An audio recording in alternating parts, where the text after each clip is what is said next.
ڕستێکی جوان بەروبوومێکی زۆر لە ئەلوەی سلێمانیدا هەیە. لەلایەکی تریشەوە چۆڵی و خامۆشی ئەلوەی سلێمانی بێبازار کردووە.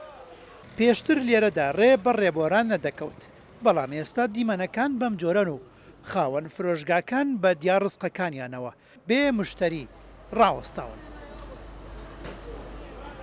ئەوە ئەلوەی سلێمانی سەیریکە بێ بازاڕیەکە دۆلار بەرزە تمەنەکە یاریەکات سعری هەندێک بەرهەم لە ئێران ئەمەنە گران بووە لە ئاستی ئەوە دەرچۆ کە بیکڕی.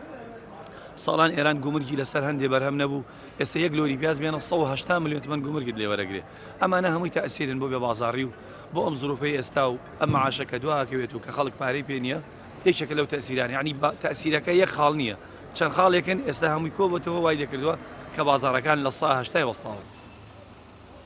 نەک کاسبکارانی ئەلوەی سلێمانی، بەڵکو و کەسانەشی ڕوو دەکەنە ئەلوە هەز بەوە دەکەن کە بێبازارێکی زۆر هەیە، ئەوانیش بەشێک لەو هۆکاران لەلایە کە بۆتە هۆی بێبازاری. وڵی بە حکمی ئەوەی کە ڕسق هەناردی خوارە ناکرێ بۆ خوار و کەرکک یعنی بۆ جنوب بەبوونی ئەوەی کە عەرب نایە بۆ ئەلوەی سلێمانی هەست دەکەم زۆر بێبازاڕی ڕویان لە ئەم ئەلوەیە کردووە و منەڵم بەڕای من بێن بۆێرە باشترە لەبەرەوەی کە ئەوان نێن بۆێرە عەشیان نەسەرفە بێ نەئەفرۆشتێ گشتی ئەو خوێمێنێتەوە و بازار نییە.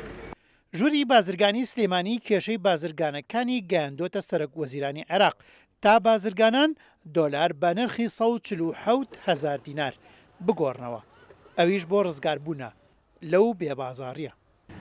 هەوڵ دراوە، هەوڵەکەیش بەجددی کراوە، ڕێز وزەرا ینی ئستادادی خۆی دەربڕێەوە ئامادە سازی خۆی دەربڕەوەی بتوانێت کێشەکانی ئێرە سەرجەم چارەسەرکە و زمنی ئەوە کە لێرە دۆلار بە 147 بدرێ بە بازرگانان و خاوەنکارەکان.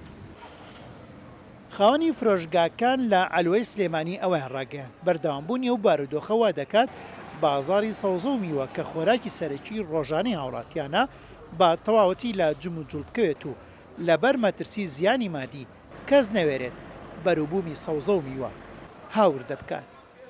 هێمن قادر، کورد سات نیوز، سلێمانی.